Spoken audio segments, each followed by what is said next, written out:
I'm now going to introduce Tom Murphy. Oh, hi. This is Tom Murphy. And we're going to ask him to tell us about his role on the Greenfield Energy Committee in the establishment of the Energy Park, and when the Energy Park actually opened, and how did the Greenfield Energy Committee then continue. So you can begin talking, Tom. Well, so I checked the date on the Pavilion building, because that's when we pretty much started, down in Minor Street. I think it's not Minor Street, but the street that Miles Street, and that was 2003. And if I remember, 2003, and if I remember correctly, it took us about 4 years to put it all together in order to get it constructed. All right, so I could be off on the dates, and the way it started was I was recruited by the Kiwanis Club in Greenfield to become a member, and volunteering into the club, the first thing they asked me to do would I be interested in developing the pavilion down in the Energy Park. And I thought, yeah, that's just up my alley because of my background. So I jumped on to that, and I became the supervisor, the construction supervisor for the pavilion building. And I was working, with Kiwanis on that. And I met with Sandy Thomas, who was the director of there was a committee name, I can't remember that name, but it was the same name that Nancy Hazard was on before. She was the beginning stages of the Greenfield Energy Committee. It hadn't been formed yet, but this park was being developed. Kiwanis was involved, and I presume Sandy had obviously an ulterior motive to move Greenfield in the green energy way. Okay. So we took a while. Once we finished the building, and I had a long relationship with Sandy getting this done, pretty much at the end of it. So that had to be around 2003 when I went into her office and we talked about forming an official Greenfield Energy Committee. And so we talked about it, and we thought, this is a no-brainer. We'll just start one. And then Sandy, having many contacts in that organization that she's director of, we had our first meeting within a week. That was in 2003. I would say that was in 2003. Could have been before we finished it. I just don't know. When they put the date on the pavilion building of 2003, was that, prior to the final construction of it or not? So it's in that area, in the 2003 range.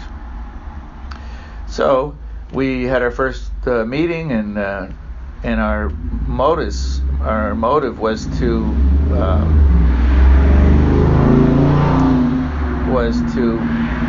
come up with ways that we can bring the green energy issues to the town of Greenfield, and hopefully that we could influence the mayor, Chris Forgy at the time, I believe, to move in that direction.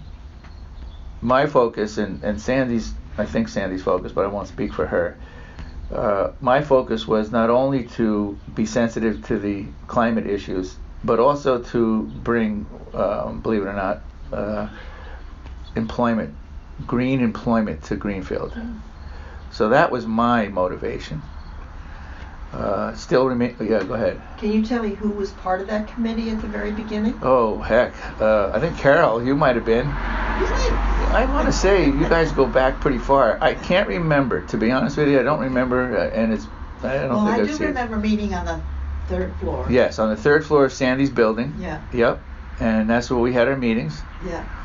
I was the self-appointed chairman because we formed it. And the first thing we were concentrating on, and Sandy and I talked about this, was our energy needs. So, obviously, solar panels, and in those years, the beginning stages of moving in that direction, I think PV2 had just come into the community. So we were looking at I was looking at maybe making that into a big, employment potential. And then, speaking with the mayor, we had a few meetings with the mayor. You want to check this? We had a few meetings with the mayor in trying to see what the community, what the town can do. And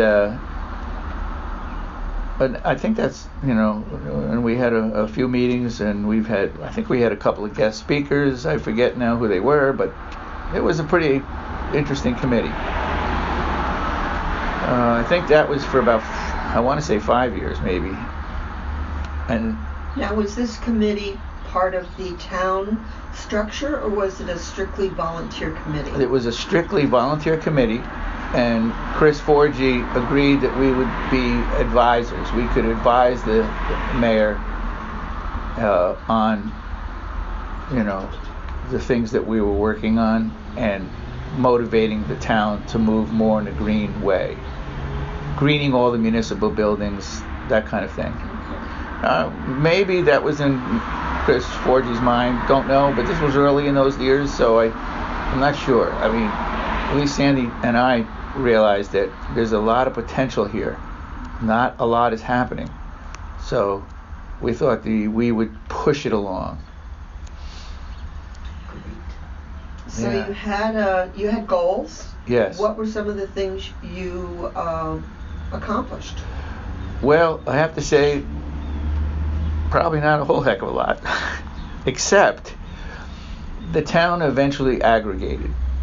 So we were focusing on energy, and we were focusing on what was available at the time. The aggregate was not in the play work. That's so interesting. We were moving in, supporting PV2, trying to figure out ways that we can get more people motivated to put solar in. And I don't know when exactly, but it might have been after Nancy took over the chairmanship of the Greenfield Committee, which was the evolution to the Greenfield Energy Committee. Can you tell us a little bit more about that? The evolution? How that happened, and if it happened finally, when it was that it happened? I don't know exactly the date. I want to say it was within the first year of Nancy coming on board. And Nancy was recommended by Sandy, being the previous director of the program that Sandy was working. And because we knew, or she knew and was confident how able Nancy was to move the agenda along, we invited her to a meeting. She jumped right on board, and she became a member. And so she was a member of the Greenfield Energy Committee prior to the Greenfield Energy. Prior to right. it, and that seemed to be somewhere, 2003 to 2008 was somewhere the in time there. period you're talking about. Yeah. It wasn't so long because Nancy could see a lot of opportunity. She was involved in her own private, I think, clubs and organizations regarding agriculture and things like that, I think, back then. But she jumped right on board. She was, thought the same way we did. And I saw that there was, it was time for a change because, you can't be a chairman forever. So I thought that we should, if I remember correctly. And you didn't volunteer to be chair? No. And I think I wanted it to be sort of democratic. And so we wanted to have a vote kind of thing. Yeah. But I think you were around at the time. It was not necessarily a vote. It was, sort of like, well, we're not really a committee that does that democratic thing. So I just appointed Nancy. By acclamation? Yeah, I think so. And the consensus was that Nancy could lead the charge, and I said, sure, and I appointed her as chairman, and was hoping that it would turn into a club, a committee that would vote and do that kind of thing. So you were very unstructured. Yeah. And yet things got done. You furthered the agenda. Did you have campaigns at that time? Not in a media or television arena, but speaking to Chris about it a lot. I presume that might have generated the town moving to hire a person who then would become, I forget her name, she's now the Carol, who, because she came on board in the town probably a couple of years after we had a few meetings with Chris.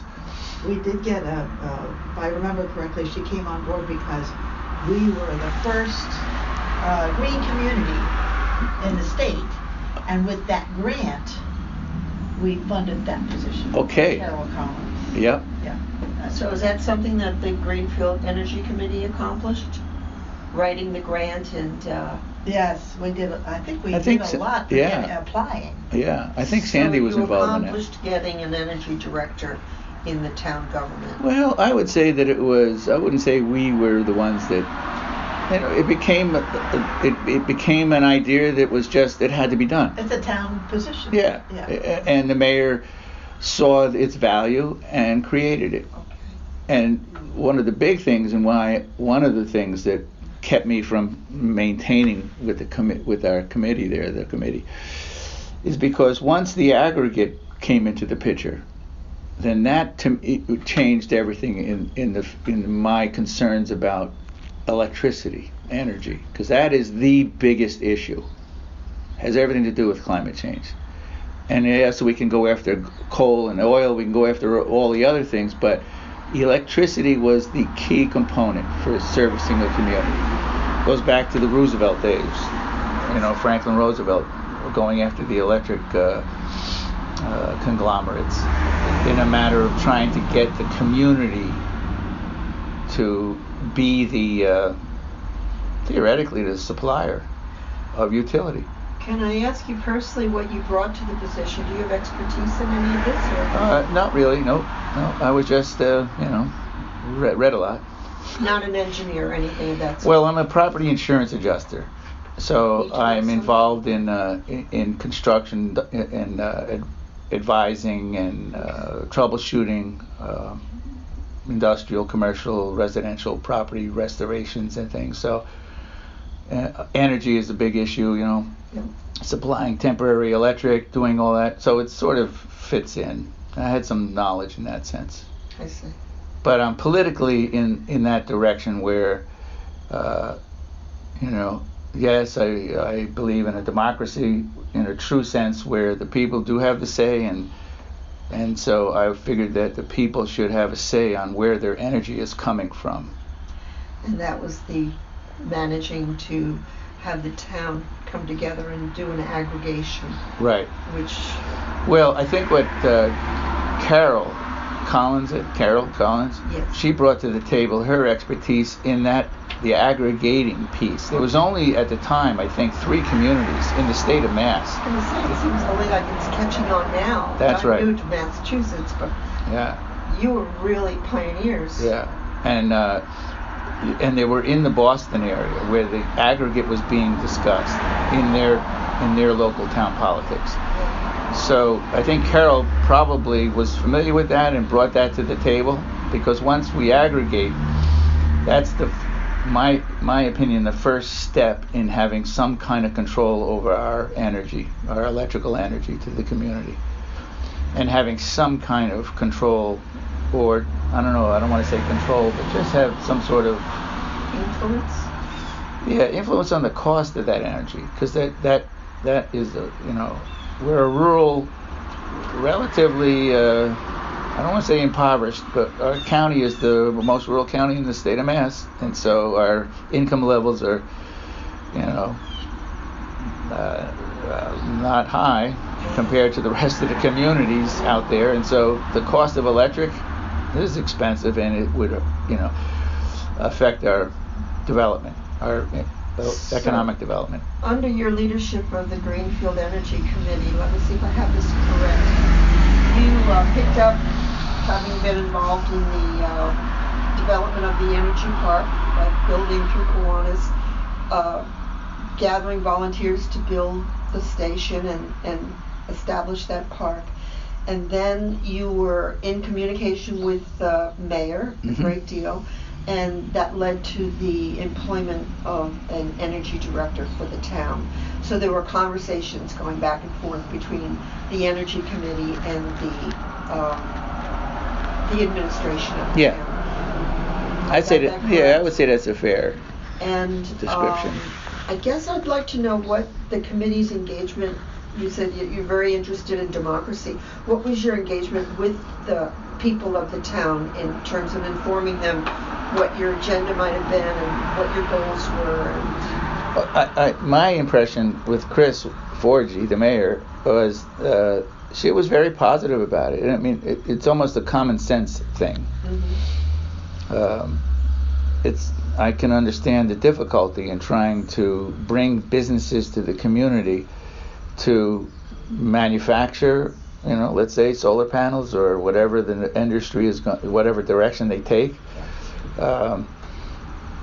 That's a difficult row to hoe, of course, and maybe the mayor's influence with Eversource, which was our energy supplier, might motivate them to, be sensitive about the cost of our energy, theoretically with a potential competitor. So the aggregate, when it finally came, was that solution. Do you know what year the aggregate occurred? I want to say they finally put it together, I want to say about 3 or 4 years ago. Because we've been paying bills in that way. More, I think. More than that? It was before I came here, and I came here 7 years ago. Well, okay. It goes by. Boy, it definitely does. And the town, the way it worked was the town went immediately to the aggregate. So that means that the town, as a community, is buying their electricity from solar and wind farms that would then contribute to the grid. And that eliminated the, number one, the need for solar panels, in a sense. The only thing left is control of that pricing, because those photons go into the grid, and they charge us for the maintenance and of the wires and things like that. So, I mean, I even had a discussion with Eversource on the very low levels back then, trying to see if, knowing that the industry would have to have rebuild their plants, the electric company in Montague, that was in the remodeling, renovating, that kind of thing. And I ignorantly thought that I could influence Eversource to say, well, instead of building a whole entire plant, why don't you just put solar panels on all our roofs and then charge us for it? I figured that way they don't have to build a plant. Okay. That didn't go anywhere. Didn't go anywhere. Well, it's understandable. It's probably less expensive and probably the smart move. But then again, there's liability issues. Me being in the insurance world, I know that something goes wrong with the panel, the Eversource is now responsible. Boom, boom, boom. So cascades into a kind of a nightmare. So aggregating was the smart move, and now most communities in Mass, I believe, are aggregating or moving in that direction. Yes. There's been a movement in the last couple of years that I'm aware of to aggregate their energy needs. Now, were you in any way a part of the solar field that was built up behind the transfer station? No, I mean, I knew that was a project that was going to start with Chris, if I recall. Okay. So, they have their, the town caught on pretty quick, or they probably knew before. Okay. I don't know. But they acted finally. They acted, yeah. Excellent. They acted, and then now we had that, and that's great. Well, that's a great sense of how things moved forward and your role in it. Is there anything we've forgotten to ask you about that's interesting about your years with Greenfield Energy Committee? Well, luckily they've been allowing me to be on their emails, so I'm getting their emails and I'm reading it, and a lot of the things that Nancy and the club is doing, the committee is doing, are great. They're just not of my persuasion, because Yes. I'm still now my persuasion is to look at the oil issue and gas issue and seeing how our community can somehow have some kind of, I don't want to say control, because then that wouldn't be democratic, but some way to have an influence over the costs of our oil and gas. And because I'm on the road all the time, I'm buying gas every single day at the prices, and I'm shopping for gas, and I'm seeing prices for instance, in Greenfield it might be $3.05, and Indian Orchard it might be $3.15, coming out of the same tanks. Yeah. I have friends and people who work for these industries, and depending on where it is in your community, the prices can go up. I've been following it that as soon as vacation times come, the price goes up. Yeah. So, how would we go about that? Now, the current energy, greening energy, is, I presume, and is out there moving in the agricultural fields and climate issues and that kind of thing, if I recall. Tell me if I'm wrong. And that's all well and good, but they still have to buy their gas and their oil for their equipment. And so we have the green energy, electricity issue somewhat solved. My next focus would be, and how would I do it if I were the chair or if I were influential in the Greenfield committee? I would be looking at researching those costs so we can make them public. So all of the committee members now on their own go and search this. How do those prices change? And when do they change? And how can we make that public? And see if we can, if we make it public, then the community might say, well, wait a minute, you can't take and gouge us during the pandemic, gouge us during our vacation times, making the prices go up when they know the demand is going up. I always thought that when the demand goes up, the prices come down. Doesn't seem to be working that way, and we have no control. Now, that would be what I would. That would be interesting. Yes. Just the research alone. Yes. Would be able to, and we could make that public. That this is how they make their prices. This is how they change their prices. I mean, I talked to, I'm not going to say the company, it's local. Back in the energy days, Yes. I interviewed one of the people who actually changed the prices of the gas. They literally are the ones who said, go out and change those stations' gas prices. And they did it by, what's the neighbor doing? What's the neighbor gas station doing? So a station maybe I thought there must be something. Oh, that's all they do. There's no analysis, is from what I can see, on a demand issue or on a supply issue. It's more of, what can that community bear? Yep. And then they're testing it all the time, raising the pricing to test how much they can charge. And as our wages go up, I presume, which they don't. Yeah. So and that makes good business sense. I understand that. But if we could expose that, like Roosevelt did during those years in the 1903s or whatever. No, not 03, but in the 20s when he, with the electricity conglomerates raising the prices arbitrarily, he exposed that. Yeah. And then, of course, changed everything. Good for him. Good for him. Yeah, everybody thinks he's a bad guy, he's some sort of socialist, but no, the man, come on. He figured it out. He figured it out. This is interesting. Thank you, Tom. This is, I can't think of any other questions. no, Carol? I can't either. No. Thank you very much, Tom. We'll Very stop it there. interesting to review it.